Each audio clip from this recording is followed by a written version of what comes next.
Terima kasih untuk Anda yang masih bergabung bersama dengan kami dan kami juga masih mengundang Anda untuk bisa berpartisipasi pemirsa di telepon interaktif kami di 021391 dan juga ada WhatsApp interaktif di 0812 di 1398 di 3749. Dan di segmen ini kita akan review bagaimana jalannya perdagangan di sepanjang hari ini, dan saat ini kami sudah terhubung melalui Zoom bersama dengan Bapak T. Herditya Wicaksana, Technical Analyst MNC Sekuritas. Pak Didi, selamat sore, apa kabar Pak?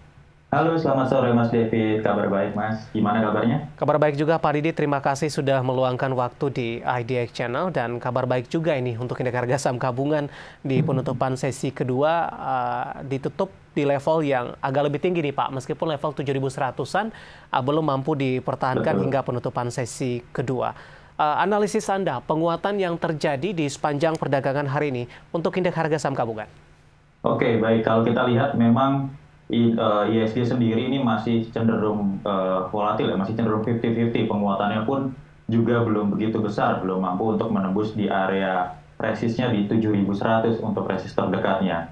Namun demikian, penguatan ISG ini juga didukung oleh penguatan dari bursa Asia yang hari ini kita lihat juga cenderung ditutup menguat, meskipun semalam bursa Amerika Serikat ini cenderung ditutup mix ya. Karena memang dari sisi laporan keuangan atau kinerja emiten-emiten dari sektor teknologi di Amerika sana cenderung turun begitu.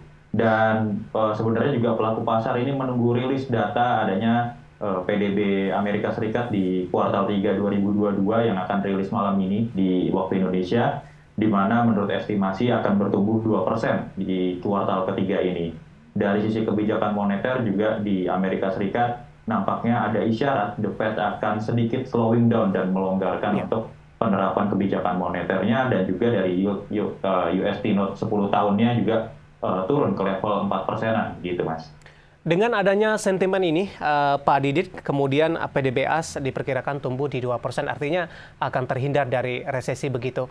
Untuk esok hari, bagaimana arah pergerakan indeks harga saham gabungan? Apakah penguatan masih akan terus berlanjut, paling tidak di sesi pertama? Karena secara siklus mingguan ini Jumat juga cukup rawan profit taking, Pak. Betul, kalau kita cermati memang di hari Jumat itu cukup rawan untuk profit taking ya, namun kami melihat adanya kecenderungan untuk ISG ini masih berpeluang untuk menguat kalau kita lihat ya. Karena penutupan hari ini sama dengan level highest-nya begitu kalau kita lihat di intraday chart-nya. Terlebih nanti apabila ISG mampu break dari area 7.108 yang kami perkirakan ISG akan menguji ke 7136 sampai 7.156 terlebih dahulu. Namun demikian tetap perhatikan dari sisi supportnya yang berada di 7.017 untuk pergerakan ISG begitu.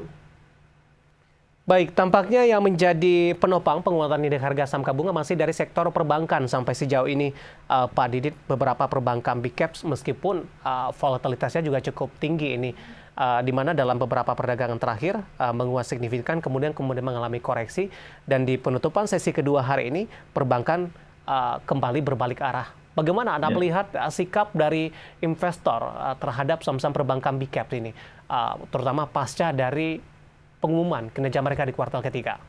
Oke, kalau kita lihat memang beberapa perbankan, terutama yang big caps ya, terutama seperti BCA, BNI, dan BMRI ini laba bersihnya cenderung naik 24, 76 hingga 70% secara year on year-nya begitu di kuartal ketiga 2022. Namun demikian kalau kita lihat untuk pergerakannya ini telah munculnya atau rilisnya laporan keuangan atau kinerja dari saham-saham perbankan ini malah cenderung berbalik arah, yang berarti memang secara ini pelaku pasar ini sudah mengestimasikan atau sudah melihat adanya kinerja yang cenderung membaik yang ditopang oleh dari sisi kredit perbankan juga yang cenderung naik dan kualitas aset yang cenderung membaik juga.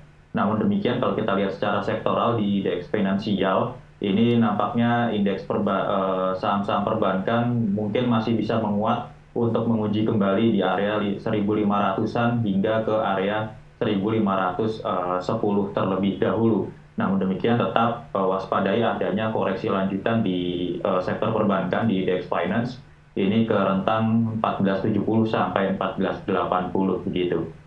Sebenarnya bagaimana peluang dari perbankan big cap ini, Pak Didit, pasca dari rilis kinerja kuartal ketiga, terutama untuk kuartal keempat ini? dan akhir tahun dengan memanfaatkan juga momentum window dressing di tahun ini?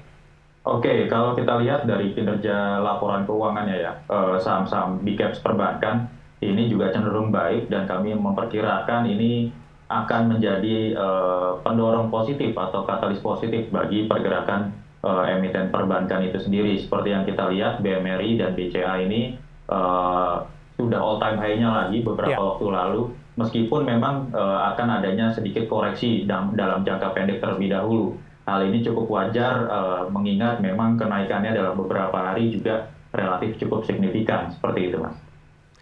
Baik, Anda masih rekomendasikan untuk beberapa perbankan big cap ini, Pak Didit, dan saham-saham apa saja, Pak? Secara teknikal kami masih merekomendasikan untuk saham perbankan seperti yang pertama BCA, dan yang kedua ini ada BBRI yang nampaknya rilis kinerjanya akan cenderung juga baik, di mana untuk BRI sendiri ada kemungkinan untuk menguji di area 4.700-an, kemudian untuk BCA ini akan kembali menguji ke level all time high-nya di 89 hingga 9.000 terlebih dahulu, begitu. Dari perbankan big cap kita beralih ke sektor lainnya. Ada sektor energi yang identik dengan pertambangan batu bara. Tampaknya rilis kinerja dari beberapa emiten yang ada di sektor ini juga sudah mulai keluar. Tadi kebetulan listed company update kami hari ini ada PTBA, Pak. Kinerjanya cukup bagus, di mana posisi labanya ini mengalami kenaikan di atas 100%. Bisa kita bayangkan, Pak Didit, kalau kita flashback di kuartal kedua di 2022 ini, saham-saham pertambangan batubara mengalami lonjakan yang signifikan ketika rilis kinerja mereka yang bisa dikatakan sangat baik. Tapi kondisi berbeda terjadi untuk PTBA hari ini, walaupun kinerjanya baik, tapi posisi sahamnya juga tidak bergerak signifikan, bahkan cenderung melemah di penutupan sesi kedua hari ini. Oke, baik. Betul, memang untuk emiten-emiten yang tergabung dalam IDX Energy ini memang juga menopang untuk penguatan ISG pada hari ini ya di tanggal 27 Oktober. Dan kami melihat untuk emiten-emiten dari IDX Energy ini akan merilis kinerja keuangannya di kuartal ketiga dan juga diperkirakan membaik seperti yang sudah keluar dari PTBA yang laba bersihnya ini naik 109% begitu.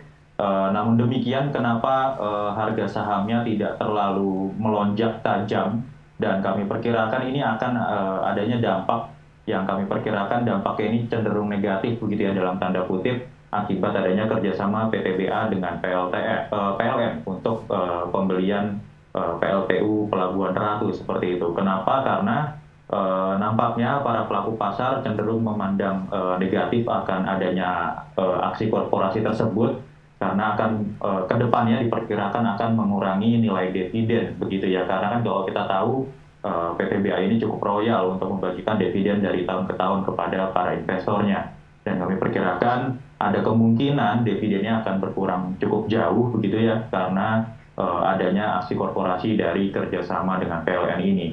Namun demikian, dari emiten-emiten IDX Energy ini juga didukung oleh harga komoditas dunia yang cenderung naik, seperti tadi ada minyak mentah, minyak Brent ya, itu naik, koper, aluminium, dan nikel juga terpantau naik hari ini, gitu.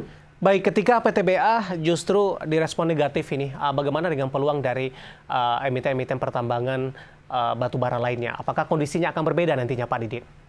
Oke, kalau kita lihat pertambangan lainnya seperti Adaro gitu ya, kami memperkirakan secara teknikal pun ini pergerakan dari Adaro masih berpeluang untuk menguat, paling tidak nanti untuk menguji area resist di 4020 dengan target di 4200, dan rata-rata untuk emiten-emiten dari batubara sendiri kami masih melihat pergerakannya yang cenderung positif ke depannya, seperti itu, Mas. Ya, PTBA sudah ada pertanyaan masuk, Pak Didit, sebelum kita jeda dari Bapak Susilo di Blitar. PTBA untuk jangka pendek dengan pelemahan yang terjadi, Pak Didit, di 3790 penutupan hari ini.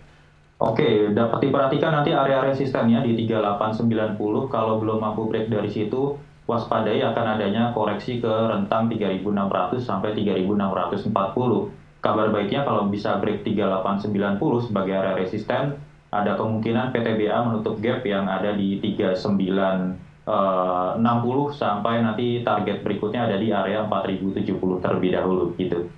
Baik, jawaban untuk Bapak Susilo yang ada di Blitar, PTPA melemah di 0,52%, 3790 di tengah rilis kinerja mereka yang cukup bagus di kuartal ketiga di 2022 ini. Dan lagi-lagi keputusan investasi tetap ada di tangan para investor dan trader pasar modal Indonesia. Pak Didit, menarik, kita akan jeda terlebih dahulu, nanti kita akan lanjutkan, nanti juga kita akan lihat saham-saham pilihan apa saja yang Anda rekomendasikan. Dan pemirsa, kami akan segera kembali sesaat lagi.